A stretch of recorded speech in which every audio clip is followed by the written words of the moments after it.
Il s'est tenu une importante réunion ce samedi 8 novembre 2025 sous l'initiative du vice-premier ministre et ministre de l'Intérieur, M. Jacquemain Chabani. C'était une réunion où il a tenu à voir autour de lui les hauts cadres et les hauts responsables de l'Union sacrée de la Nation, ainsi que les membres du présidium de cette instance, et particulièrement les présidents et regroupements des partis qui ont en leur sein des représentants au niveau des provinces. Et il y a quelques jours, il a tenu une importante réunion où il avait en face de lui les responsables des assemblées provinciales ainsi que des gouvernements provinciaux.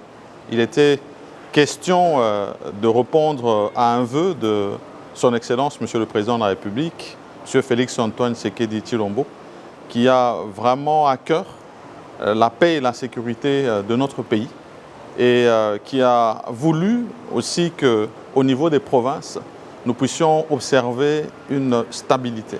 Stabilité voulue dans cette période sécuritaire particulière.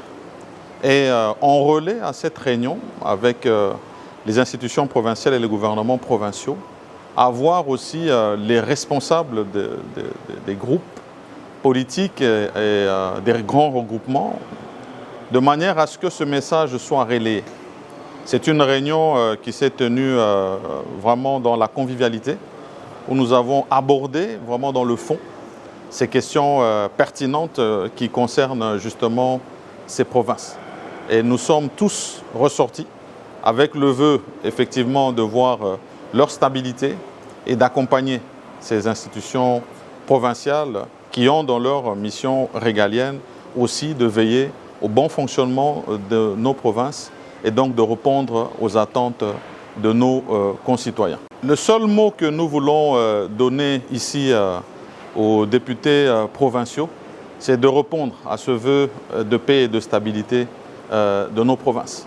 Bien sûr, moi, en tant que membre de l'Union sacrée, je ne peux que rappeler que pour la plupart de ces assemblées où justement c'est l'Union sacrée qui a la majorité, nous avons eu un congrès récemment et même des actes d'engagement de loyauté à la haute autorité.